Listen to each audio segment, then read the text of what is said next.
الحمد للہ رب العالمین والصلاة والسلام علی سید الانبیاء والمرسلین اما بعد فاعوذ باللہ من الشیطان الرجیم بسم اللہ الرحمن الرحیم الصلاة والسلام علیک یا رسول اللہ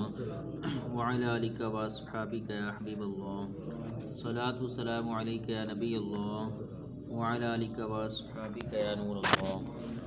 نویت سنت الاعتکاف۔ پیارے آقا صلی اللہ تعالیٰ علیہ وآلہ وسلم نے ارشاد فرمایا، جو شخص مجھ پر درود پاک پڑھنا بھول گیا وہ جنت کا راستہ بھول گیا۔ صلو علی الحبیب صلی اللہ تعالیٰ علی محمد صلی اللہ تعالیٰ علیہ وسلم۔ بسم اللہ الرحمن الرحیم۔ وقد نزل علیکم فی الکتاب ان اذا سمعتم آیات اللہ یکفر بها ویستہزأ بها فلا تقعدوا معهم حتى يخوضوا في حديث غيره إنكم إذا مثلهم إن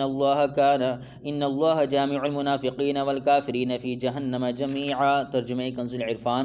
اور بے شک اللہ تم پر کتاب میں یہ حکم نازل فرما چکا ہے کہ جب تم سنو کہ اللہ کی آیتوں کا انکار کیا جا رہا ہے اور ان کا مذاق اڑایا جا رہا ہے تو ان لوگوں کے سامنے نہ بیٹھو جب تک وہ کسی دوسری بات میں مشغول نہ ہو جائیں، ورنہ تم بھی انہی جیسے ہو جاؤ گے۔ بے شک اللہ منافقوں اور کافروں سب کو جہنم میں اکٹھا کرنے والا ہے۔ وقد نزل علیکم فی الکتاب، اور بے شک اللہ تم پر کتاب میں یہ حکم نازل فرما چکا ہے۔ اس آیت مبارکہ میں واضح طور پر فرما دیا گیا کہ جو لوگ اللہ تعالیٰ کی آیتوں کا انکار کرتے ہیں اور ان کا مذاق اڑاتے ہیں، جب وہ اس خبیث فعل میں مصروف ہوں تو ان کے پاس نہ بیٹھو، بلکہ حکم یہ ہے کہ ایسی جگہ پر جاؤ ہی نہیں، اور اگر جانا پڑ جائے تو جب ہاتھ سے روکنا ممکن ہو تو ہاتھ سے روکو، اور اگر زبان سے روک سکتے ہو تو زبان سے روکو، اور اگر یہ بھی نہ کر سکو تو دل میں اس حرکت سے نفرت کرتے ہوئے وہاں سے اٹھ جاؤ اور ان کی ہم نشینی ہرگز اختیار نہ کرو۔ کیونکہ جب قرآن، شریعت یا دین کا مذاق اڑایا جا رہا ہو، اس کے باوجود کوئی آدمی وہاں بیٹھا رہے تو یا تو یہ خود اس فعل میں مبتلا ہو جائے گا یا ان کی صحبت کی نحوست سے متاثر ہوگا، یا کم از کم اتنا تو ثابت ہو ہی جائے گا کہ اس شخص کے دل میں بھی دین کی قدر و قیمت نہیں ہے۔ کیونکہ اگر اللہ عز و جل اور رسول کریم صلی اللہ علیہ وسلم، قرآن مجید اور دین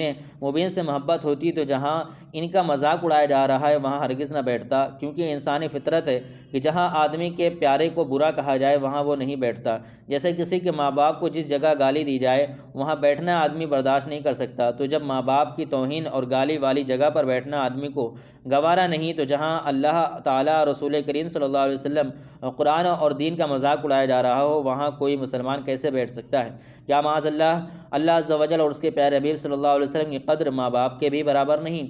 بری صحبت کی مذمت۔ اس آیت سے وہ لوگ سبق حاصل کریں جو فلموں، ڈراموں، گانوں اور تھیٹروں اور دوستوں کی گپوں اور بد مذہبوں کی صحبتوں میں دین کا مذاق اڑاتا ہوا دیکھتے ہیں اور پھر بھی وہاں بیٹھے رہتے ہیں، بلکہ معاذ اللہ ان کی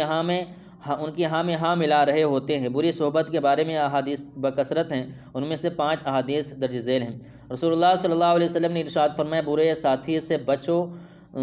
سے بچ کہ تو اسی کے ساتھ پہچانا جائے گا، یعنی جیسے لوگوں کے پاس آدمی کی نشست و برخاست ہوتی ہے لوگ اسے ویسا ہی جانتے ہیں۔ حضرت ابو موسیٰ اشعری رضی اللہ تعالیٰ عنہ سے روایت، رسول اکرم صلی اللہ علیہ وسلم نے ارشاد فرمایا، نیک اور برے ہم نشین کی مثال ایسی ہے جیسے ایک کے پاس مشک ہے اور دوسرا دھوکنی دھوک رہا ہے۔ مشک والا یا تو تجھے مشک ویسے ہی دے گا یا تو اس سے خرید لے گا، اور کچھ نہ صحیح تو خوشبو تو آئے گی، اور وہ دوسرا تیرے کپڑے جلا دے گا یا تو اس سے بدبو پائے گا۔ حضرت عبداللہ بن عمر رضی اللہ تعالیٰ عنہ سے روایت، رسول اللہ صلی اللہ علیہ وسلم نے ارشاد فرمایا، جو کسی بد مذہب کو سلام کرے یا اس سے بکشادہ پیشانی ملے یا ایسی بات کے ساتھ اس سے پیش آئے جس میں اس کا دل خوش ہو تو اس نے اس چیز کی تحقیر کی جو اللہ تعالیٰ نے محمد صلی اللہ علیہ وسلم پر اتاری۔ حضرت ابو ہریرہ رضی اللہ تعالیٰ عنہ سے روایت، رحمت عالم صلی اللہ علیہ وسلم نے ارشاد فرمایا، تم ان سے دور رہو اور وہ تم سے دور رہیں، کہیں وہ تمہیں گمراہ نہ کر دیں اور فتنے میں نہ ڈال دیں۔ حضرت ابو ہریرہ رضی اللہ تعالیٰ عنہ سے روایت، رسول اللہ صلی اللہ علیہ وسلم نے ارشاد فرمایا کہ آدمی اپنے دوست کے دین پر ہوتا ہے، لہٰذا تم میں سے ہر ایک کو چاہیے کہ وہ دیکھے کس سے دوستی کر رہا ہے۔ مولانا معنوی قدس سر رحمۃ اللہ تعالی فرماتے ہیں، صحبت صالح ترا صالح کند، صحبت طالح ترا طالح کند، یعنی اچھے آدمی کی صحبت تجھے اچھا کر دے گی اور برے آدمی کی صحبت تجھے برا بنا دے گی۔